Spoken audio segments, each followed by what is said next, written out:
Okay, so birthdays equals Newton 1689, Darwin 1812, Turing 1912. Excuse me. 1809. 1809 for Darwin. Okay, Turing I think was 1912. Let's find out. Isaac Newton birthday. Isn't Google a wonderful thing? 1643. Wow. He's old. Charles Darwin. 1809. Science nerd. Good. Just at Darwin College. Have to know that. 1912. Okay, I got 2 out of 3, so I passed, but not with honors. Okay. Birthdays equals. If birthdays Newton less than 1700,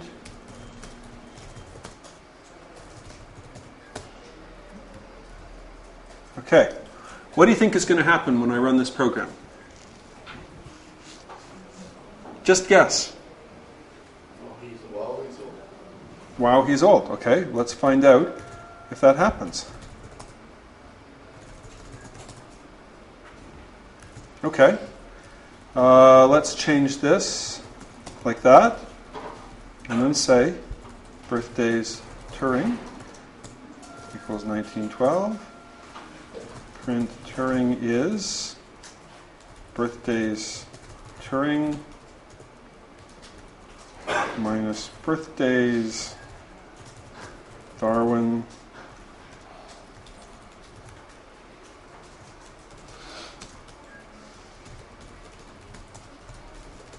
just to make it all fit on one line.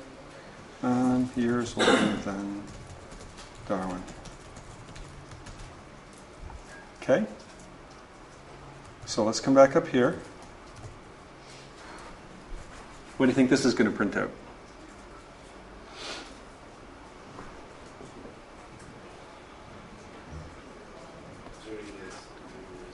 Turing is mumble, can't do math, years younger than Darwin. Okay? No, that's okay. I'm okay with, I can't do it. He's 103 years younger than Darwin. Okay. 1809, 1912. Now that I know the answer, it's obvious. Okay? Anybody freaked out by this code? Okay. Now, what if we say, I don't know. Who's another famous British scientist? Hawking. Hawking. Name. Let's make it more interesting. Scientist equals name. Stephen Hawking.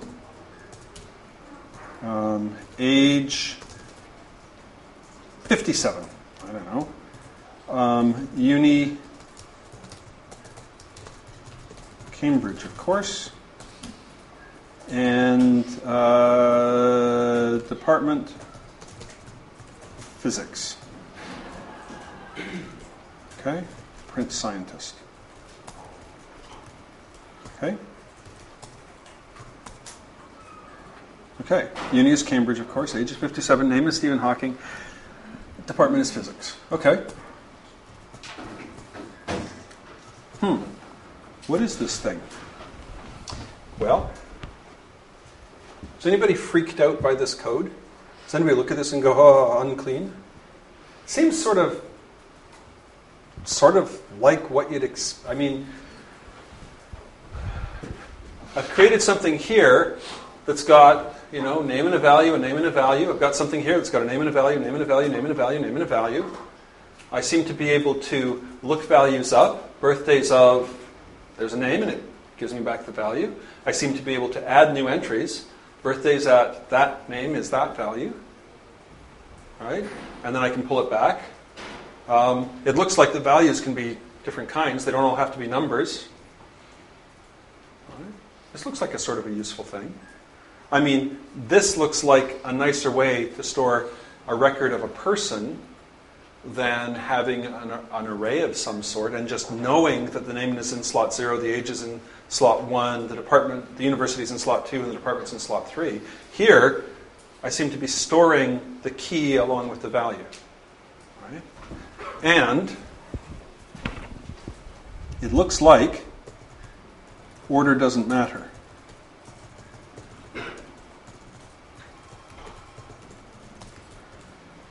Okay, I just rearranged things, and I get the same answers. Now, the order out here is different, but it looks like when I'm creating one of these, it doesn't matter what order I put them in, it still works. Okay? Seems like a useful thing. Let's go explore a little bit more. Python calls this a dictionary for obvious reasons. Right? There's a name, there's a value associated with it. What does a dictionary do? It associates some data with a word. All right? Here's the word and here's its definition. Well, there's the word and there's the thing. We could have a variable called Darwin's birthday equals 1809, another one called Newton's birthday equals 1643. Or we could just say, let's put all the birthdays into one structure. That's whose birthday it is and there's the value. That's whose birthday it is and there's the value. Down here, I could say scientist name equals Stephen Hawking, scientist department equals physics, scientist uni equals Cambridge, scientist age equals 57. Or I could just say the scientist is name Stephen Hawking, department physics, etc. Right? Okay. This seems like a convenient way to store things. That's called the key, and that's called the value. This is how I insert and look things up. You give me the key, I'll give you back the associated value. You want to put a new entry in, you tell me what the key is, and you assign a value to it. Right? If you want, you can think of it as a 2-column table. Name, value, name, value, name, value, name, value. Okay? All right? What happens if we try to overwrite some of this?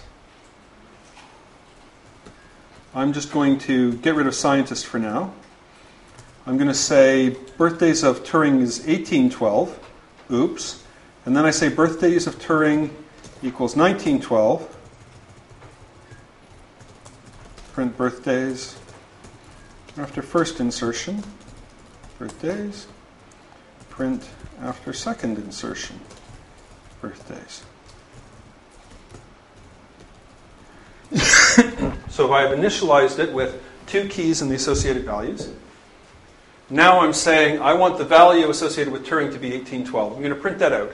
We expect to see Darwin 1809, Newton 1643, Turing 1812. Now I need a closing square bracket. Now I'm going to assign a value to Turing again. There are 2 possible behaviors. Number 1, it replaces the previous entry. Number 2, I get 2 entries. All right. You can have 2 entries in the phone book for John Smith. All right. Problem with that is you never know which is your John Smith. The alternative is you could say, look, there's only ever 1 entry for the person with social security number 157332908. Right? There's only 1 person with the email address mary@cambridge. I guess it's cam.ac.uk. Yeah. So the question is, are these kept unique, or can I have multiple? Can I have the same key repeating? Let's see what happens.